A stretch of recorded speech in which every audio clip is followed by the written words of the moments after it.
Hello everyone, welcome to my YouTube channel English literature zone. आज के video का हम लोग का टॉपिक है portrait of the artist as a young man, जो कि जेम्स जॉयस की काफ़ी फेमस नॉवेल है।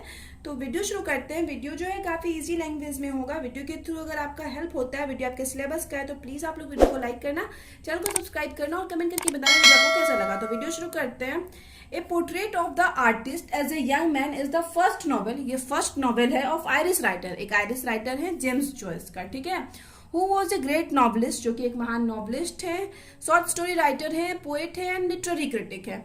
He was also regarded as one of the most influential and important writer of the 20th century. 20th century के one of प्रमुख writer के रूप में भी जाने जाते हैं। He was known as master of stream of consciousness technique के मास्टर्स के रूप में जाने जाते हैं, along with his contemporary Jane Austen. अपनी कंटेम्प्रेरी यानी उनके समकालीन, उन्हीं के समय में जो जेन ऑस्टिन हुई, उनके साथ ही इनको भी मास्टर माना जाता है स्ट्रीम ऑफ कॉन्शियसनेस टेक्निक का। स्ट्रीम ऑफ कॉन्शियसनेस टेक्निक में क्या होता है ना कि नरेटर जो होता है, लेखक, उसके माइंड में जो भी थॉट आता है या जो मेन कैरेक्टर है, तो वो सब उस सब चीज के बारे में डिटेल से, मतलब सारे फीलिंग्स के बारे में, सारे थॉट्स के बारे में डिस्कस किया जाता है स्ट्रीम ऑफ कॉन्शियसनेस टेक्निक में, ठीक है। और स्ट्रीम ऑफ कॉन्शियसनेस टेक्निक का बहुत अच्छा जो एग्जांपल है वो कौन कौन सा है? जेन ऑस्टिन की जो काफी फेमस मतलब वर्क है वो है मिसेस डॉल्वे, जो कि स्ट्रीम ऑफ कॉन्शियसनेस टेक्निक का काफी अच्छा मतलब एग्जांपल है। और एक जेम्स जॉयस का ही यूलिसेस है। ये दोनों काफी मतलब फेमस वर्क है और काफी स्ट्रीम ऑफ कॉन्शियसनेस टेक्निक का एग्जाम्पल है। Joyce career defining work was, Joyce career को डिफाइन करने वाला जो वर्क है, मतलब उनके जो मतलब जिस वर्क से उनको प्रसिद्धि मिली, वॉज यूलिसेस है, जो कि अभी हम बताएं कि स्ट्रीम ऑफ कॉन्शियसनेस टेक्निक का काफी अच्छा एग्जांपल है। And a portrait of the artist as a young man, और ये जो हम लोग अभी प्रेजेंट डील करेंगे वो वाला नॉवेल है। Ulysses has gained the reputation of the being amongst the finest novel ever written. तो यूलिसेस जो है उसको मतलब क्या है, फाइनेस्ट नॉवेल एवर रिटन, मतलब कभी भी लिखा गया उनमें से मतलब one of the finest novel माना जाता है, ठीक है इंग्लिश लिटरेचर का यूलिसेस को। हिज फर्स्ट बुक वॉज डबलिनर्स, उनका जो पहला बुक था डबलिनर्स था, was a collection of 15 short story, जिसमें कि 15 शॉर्ट स्टोरी का कलेक्शन था जो उनका। A portrait of the artist as a young man is his second publication. ये जो हम लोग का प्रेजेंट बुक है ये उनका सेकेंड पब्लिकेशन है, मतलब सेकेंड बुक है। फिर the novel was originally publish in 1960 में पब्लिश किया गया था नॉवेल को। Whole story of this novel, इस नॉवेल की जो पूरी स्टोरी है, moves around a major character, एक मेजर कैरेक्टर के और चारों ओर घूमती है, नेम स्टीफन, जिसका नाम है स्टीफन डेडेलस, ठीक है। Actually the novel is the mirror of the James Joyce on life. ये जो मेनली जो नॉवेल है जेम्स जॉयस के लाइफ का मिरर है, मतलब मेनली प्रेजेंट करता है जेम्स जॉयस के लाइफ को। Joyce attended the school with the same name in the novel, कि नॉवेल में जो स्टीफन डेडेलस है जिस स्कूल को ज्वाइन किया हुआ है इस नॉवेल का मेन कैरेक्टर, सेम वही स्कूल, मतलब सेम नाम का स्कूल जेम्स जॉयस भी ज्वाइन किए हुए थे। The novel main character Stephen family has financial problem. जो नॉवेल्स का मेन कैरेक्टर है स्टीफन, उसकी फैमिली को भी क्या है, फाइनेंशियल प्रॉब्लम है, financial because of his father, मतलब वो स्टीफन के फादर की वजह से जो इस नॉवेल का मेन कैरेक्टर है उनकी फैमिली में फाइनेंशियल प्रॉब्लम है। Joyce family has also financial problem, मतलब जॉयस की फैमिली जो कि जेम्स जॉयस है इस नॉवेल के ऑथर, उनके फैमिली में भी फाइनेंशियल प्रॉब्लम है था। And the reason was his father, और इसका भी रीजन उनके पिता ही थे। इन द नॉवेल में Joyce took the events from his real life, अपने रियल लाइफ के इवेंट्स, घटनाओं को दिखाते हैं इस नॉवेल के through. Joyce family had to move to other cities several times. Joyce की फैमिली को भी बहुत टाइम, मतलब अनेकों बार दूसरे सिटीज में शिफ्ट होना पड़ा। इन द नॉवेल, और नॉवेल में वी कैन सी, हम लोग देख सकते हैं that it happens to Stephen family, same Stephen की फैमिली जो मेन कैरेक्टर है इस नॉवेल का, उसके साथ भी यही होता है। Also Joyce left Ireland for a new life, अपने नई लाइफ के लिए क्या करते हैं जेम्स जॉयस भी, क्या छोड़ देते हैं, आयरलैंड छोड़ देते हैं। So does Stephen in the novel, और स्टीफन जो है इस नॉवेल में वो भी बिल्कुल ऐसा ही करता है कि छोड़ देता है वो Ireland. The novel start with infant Stephen, novel जो शुरू होता है इन्फेंट मतलब एक अबोध बच्चा है, मतलब बहुत बड़ा नहीं हुआ अभी, Stephen listening to his father's nonsense fairy tale, अपने पिता से एक नॉनसेंस मतलब बनी बनाई फेयरी टेल पढ़ियों की कहानी सुन रहा है जिसका कोई मीनिंग नहीं निकलता है। It is the scenes of 19th century Ireland, 19th century Ireland के टाइम का ये सीन है। He is the oldest of 10 children in the family. Family में जो 10 बच्चे हैं उनमें सबसे बड़ा है Stephen. Stephen decided to live behind it social family and religious limits. Stephen decide करता है कि अपने फैमिली मतलब जो भी उसका फैमिली का रिलीजन है या समाज है और रिलीजियस लिमिट्स है उन सबको पीछे छोड़ेगा। इट इज बिकॉज क्योंकि he wants to be an artist क्योंकि वह एक आर्टिस्ट बनना चाहता था। बट हिज कैथोलिक फेथ, लेकिन जो उसका कैथोलिक फेथ यानी विश्वास था एंड आयरिश नेशनलिटी, और जो आयरिश नेशनलिटी से वो बिलोंग करता था, इन्फ्लुएंस हिम वेरी मच। वो इसको क्या क्या करते हैं, काफी ज्यादा प्रभावित करते हैं। Stephen attend Clongowes Wood College attend करता है स्टीफन, ठीक है, सेम नाम का कॉलेज, जेम्स जॉयस भी गए हुए थे। It is a strict religious boarding school, काफी स्ट्रिक्ट और धार्मिक बोर्डिंग स्कूल है। इन द बिगिनिंग, शुरुआत में तो क्या होता है, ही फील्स लोनली, वो अकेला फील करता है, because he does not have any friend, क्योंकि उसके कोई दोस्त नहीं रहते हैं। But soon he make some friends, लेकिन जल्दी ही वह कुछ फ्रेंड्स बनाता है। ए फ्यू मंथ्स लेटर, और कुछ महीनों बाद स्टीफन कम होम, स्टीफन घर वापस आता है for the winter holiday, winter की छुट्टियों में, ठीक है। His family usually talks about the Irish politician, उसकी फैमिली जो है मतलब यूजुअली यानी प्रायः बात करती रहती थी एक आयरिश पॉलिटिशियन के पॉलिटिकल लीडर के बारे में, नेम जिनका नाम था चार्ल्स स्टीवर्ट पैरनेल, ठीक है। When Stephen return to school, अब जब स्टीफन वापस स्कूल जाता है, ही फाइंड पाता है out that 2 of his classmates, कि उसके जो 2 क्लासमेट्स हैं, they are caught doing something sexually with upper classman, की अपर क्लासमैन के साथ कुछ सेक्सुअली यानी कुछ गलत काम करते हुए पकड़े गए हैं उसके 2 क्लासमेट, ठीक है, मतलब उसके 2 क्लास के साथी। A boys has broken his glasses, एक बॉयज क्या करता है, उसका ग्लासेस यानी उसका चश्मा तोड़ देता है। And a teacher beats him unjustly, और टीचर क्या करते हैं, मतलब स्टीफन को ही पीट देते हैं अन्यायपूर्वक, मतलब उसी को पीट देते हैं बिना उसकी गलती के। उसके बाद क्या, Stephen complains to the rector, Stephen क्या करता है, रेक्टर को कंप्लेन कर देता है, जो कि यूनिवर्सिटी का हेड होता है, उसको कंप्लेन कर देता है। हु टेक्स स्टीफन साइड, जो कि स्टीफन का साइड लेता है। And Stephen is cheered by his schoolmates, Stephen को अपने स्कूलमेट्स के द्वारा भी चीयर्ड अप करवाया जाता है कि हाँ चलो तुम कंप्लेन करो, तुम्हारे साथ गलत हुआ है, ठीक है, आगे बढ़ा दिया जाता है। Stephen father name is Simon, Stephen के फादर का नेम सिमन है। ही हैज फाइनेंशियल प्रॉब्लम, कुछ फाइनेंशियल प्रॉब्लम्स है।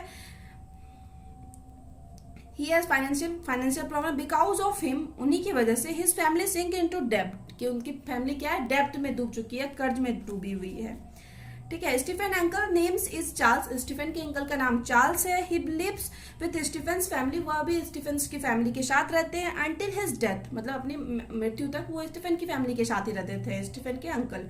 Stephen spends his summer in his uncle's company, Stephen क्या करता है, अपना समर अपने अंकल के कंपनी में स्पेंड करता है। After summer he can not back to his school, summer के बाद भी ये वापस स्कूल नहीं जाता। The reason is his family financial problem, और इसका कारण था उसके फैमिली की जो आर्थिक स्थिति खराब थी, मतलब पैसों का प्रॉब्लम था।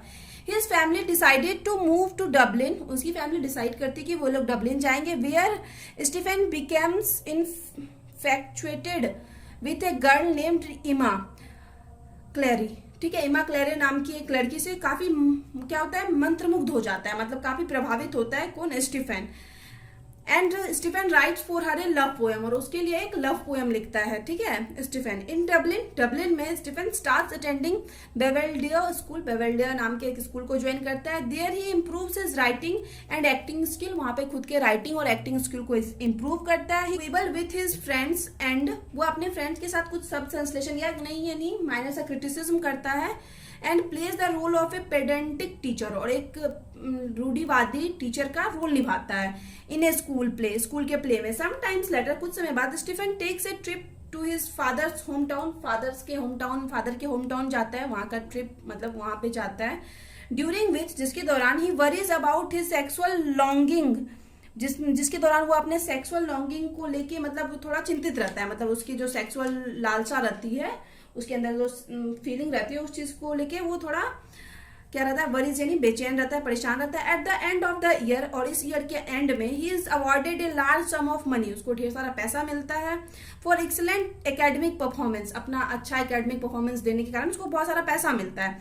After he spends the whole money on friends and family, अपने मतलब फैमिली और फ्रेंड्स पे सारा पैसा खर्च करने के बाद, ही बिकम रेस्टलेस, फिर से ये बेचैन हो रहने लगता है। एंड अनहैप्पी वन अगेन, और फिर से नाखुश होने लगता है, दुखी रहने लगता है, ठीक है।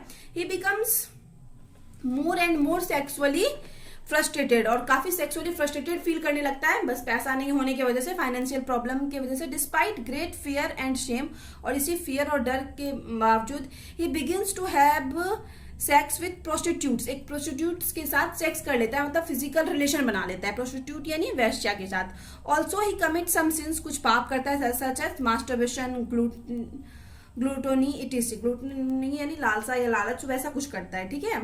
One day Stephen's class participates in a 3 days religious retreat, एक 3 days का रिलीजियस कुछ रिट्रीट चल रहा था जिसमें स्टीफेन का क्लास क्या करता है, पार्ट करता है, भाग लेता है। Compose mainly two lecture about sin, जिसमें कि मतलब मेनली क्या किया गया था, उसमें लेक्चर दिया गया था किस चीज पे, सिन पे, हेल्प पे एंड सफरिंग पे। The vivid lecture render Stephen's guilt unbearable, और ये लेक्चर सुनने के बाद स्टीफेन के अंदर का जो गिल्ट होता है, मतलब उसको जो मतलब अपने अंदर मतलब बुरा फील हो रहा है, उस चीज को क्या करता है, उसके लिए अनबियरेबल हो जाता है, असहनीय हो जाता है। And he decided to confess his sin, वो डिसाइड करता है कि वो अपना पाप स्वीकार करेगा, and live purely and piously from now, और आज से बहुत अच्छे से, मतलब बिल्कुल अच्छे से रहेगा, कुछ भी गलत काम नहीं करेगा, ये डिसाइड करता है। ये बिकम्स ए प्रिस्ट, वो प्रिस्ट बनने का डिसाइड करता है। Stephen thinks about the offer for a while, मतलब इस ऑफर के बारे में थोड़ा सोचता है कि हाँ उसको प्रिस्ट बन जाना चाहिए। देन ही रियलाइजेस, फिर वो रियलाइज करता है that he can not be A priest, कि वो एक प्रिस्ट नहीं बन सकता। द रीजन इज बिकॉज, और इसका कारण यह है कि he was love for sexual beauty, क्योंकि उसके अंदर कहीं ना कहीं सेक्सुअल ब्यूटी के लिए थोड़ा प्यार है, मतलब थोड़ा मोहित हो जाता है उस तरफ, ठीक है। फिर आगे again his family decided to move, फिर से उसकी फैमिली मतलब डिसाइड करती है मूव, फिर से जगह चेंज करने का, बिकॉज ऑफ ए फिर से फाइनेंशियल प्रॉब्लम्स की वजह से ही फिर से ये एक जगह से दूसरी जगह शिफ्ट होती है स्टीफेन की family. Stephen decide to go for a walk, Stephen decide करता है एक वॉक पे जाने का। ही वॉक्स ऑन द बीच, बीच पे वो वॉक करता है and sees a young lady, और तभी वो एक यंग जवान लेडी को देखता है देयर, वहां पे। ही वॉचेज हर केयरफुल्ली, उसको पूरा मतलब ध्यानपूर्वक देखता है, and stuck by her beauty, उसकी ब्यूटी में पूरा फंस जाता है, मतलब इतनी सुंदर वो लड़की थी, ठीक है। नो स्टीफेन थिंक्स दैट, अब स्टीफेन सोचता है that love and desire of beauty should not be a source of shame, कि लव अगर कोई प्यार करता है और या ब्यूटी को लेके किसी के अंदर डिजायर है तो ये मतलब शेम का कारण नहीं है, ये कोई शर्म की वजह नहीं है। सून स्टीफेन मूव्स टू यूनिवर्सिटी, और फिर जल्दी ही स्टीफेन क्या होता है, यूनिवर्सिटी ऑफ डबलिन मूव करता है, मतलब वहां जाता है, where he applies for admission, जहां वो एडमिशन के लिए अप्लाई किया हुआ था। फिर आगे now Stephen is confident well respected student, अब स्टीफेन जो है काफी कॉन्फिडेंट है, वेल रिस्पेक्टेड स्टूडेंट है एट द यूनिवर्सिटी का। He becomes much more serious and humourless, काफी ज्यादा सीरियस हो जाता है, ह्यूमरलेस हो जाता है, मतलब उसके अंदर अब कोई भी हास्य वाला वैसा कुछ नहीं बचा, मतलब सीरियस हो जाता है। He again writes another poem for Emma, Emma जो वो लड़की थी उसकी खूबसूरती पे फिर से एक पोएम लिखता है। Decided to live home to find a more welcoming climate for writing, और राइटिंग के लिए मतलब उसको बहुत अच्छा क्लाइमेट मिले, सही जगह मिले, वो क्या डिसाइड करता है अपने घर को छोड़ने का। तो इस वजह से ये जो हम लोग का नॉवेल का टाइटल था क्या था, a portrait of the artist as a young man, कि एक आर्टिस्ट कैसे बनता है, इस चीज को जो हम मतलब बताया गया है, तो इसी तरीके से बताया गया कि कैसे एक आर्टिस्ट बनने के लिए उसको सब कुछ छोड़ना पड़ता है, ठीक है, अपनी फैमिली तक को छोड़ना पड़ता है। 10 अब आगे कंक्लूजन है इस प्रकार, the novel explores what it means to become an artist, कि एक आर्टिस्ट बनने का अर्थ क्या होता है, ये नॉवेल हम लोग को बताता है। It is not easy to become an artist, कि एक आर्टिस्ट बनना आसान नहीं होता।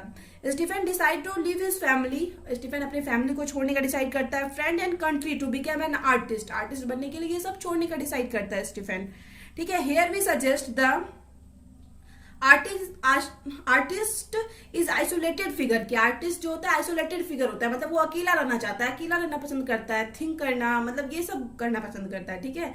स्टीफेन लिव्स हिज कम्युनिटी, अपनी कम्युनिटी को छोड़ देता है, फॉर हिज गोल, अपने गोल के लिए। Stephen is so imaginative and sensitive रहता है, काफी इमेजिनेटिव और सेंसिटिव रहता है Stephen. He decided to live the country, वह कंट्री अपनी कंट्री को छोड़ने का डिसाइड कर लेता है, बिकॉज ही रियलाइजेस, क्योंकि वह मतलब ये चीज रियलाइज कर पा लेता है, एहसास हो जाता है उसको चीज का, that he can not live without art, कि वह बिना आर्ट के नहीं जी सकता। He decided to pursue the life as an artist, की वह डिसाइड करता है कि वह अपने आगे का लाइफ जो है एज एन आर्टिस्ट स्पेंड करेगा, ठीक है। तो यहाँ पे ये वीडियो खत्म होता है। वीडियो अगर आपके लिए हेल्पफुल है तो प्लीज आप लोग वीडियो को लाइक करना, चैनल को सब्सक्राइब करना और कमेंट करके बताना वीडियो को कैसा लगा। मिलते हैं नेक्स्ट वीडियो में नेक्स्ट टॉपिक के साथ।